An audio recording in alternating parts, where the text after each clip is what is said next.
അച്ഛനെങ്ങനെയാ മരിച്ചത്? ആ അത് ഭയങ്കര രസമാണ്. രസോ? അച്ഛൻ മരിച്ചു? അതല്ല, അച്ഛനെ മുറ്റത്ത് ഞങ്ങൾക്ക് ഒരു കിണറുണ്ട്. കിണറ്റിന് അവിടെ വെള്ളം കോരാൻ വേണ്ടി ചെന്നപ്പോ കിണറ്റിലോട്ട് ഇങ്ങനെ ഒന്ന് എങ്ങി നോക്കി. അപ്പൊ അതേ റിഫ്ലക്ഷൻ കിണറ്റില്. തായ്പാണോ? അതല്ലെന്ന് റിഫ്ലക്ഷൻ കിണറ്റി കണ്ടപ്പോ അച്ഛൻ ചോദിച്ചു, ഇത് ആരാണ് ഈ കുടിക്കണ വെള്ളത്തിൽ വന്ന് കുളിക്കാൻ വന്നേക്കണം പറഞ്ഞ ആള്. അച്ഛന്റെ കിണറ്റൊക്കെ ഒറ്റ ചാട്ടം. ആ ചാട്ടത്തിൽ തീർന്നു? തീർന്നില്ല. അവിടുന്ന് അച്ഛനെ വലിച്ചു കയറ്റി ഞങ്ങൾ നേരെ ഒരു ആംബുലൻസ് കയറ്റി അച്ഛനെ നേരെ ആശുപത്രിയിലേക്ക് കൊണ്ടുപോയി. ഈ ആംബുലൻസ് നേരെ ചെന്നൊരു നാഷണൽ പെർമിറ്റ് ലോറിയിൽ ഇടിച്ചിട്ട് ആംബുലൻസ് നിന്ന് കത്തി. അങ്ങനെ മരിച്ചു? ഇല്ലെന്നാ, മരിച്ചില്ല. അവിടുന്ന് അച്ഛൻ അത്ഭുതകരമായിട്ട് രക്ഷപ്പെട്ടു.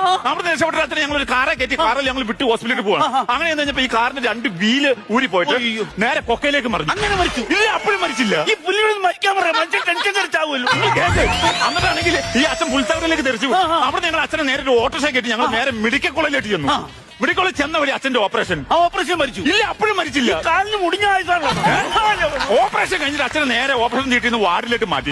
വാർഡിലേക്ക് മാറ്റിയപ്പോ അച്ഛൻ പറഞ്ഞു, മോനെ എനിക്ക് ഇച്ചിരി കാറ്റ് കൊള്ളെന്ന് പറഞ്ഞു. ഞാൻ നേരെ പോയി ഫാന്റെ സ്വിച്ച് ഇട്ടു. നേരെ ഫാൻ 3 കറക്കം പൊട്ടി തലയിലേക്ക് വീണു. പൊട്ടിച്ചത്തു. ഞാനൊരു കാര്യം ചോദിക്കട്ടെ?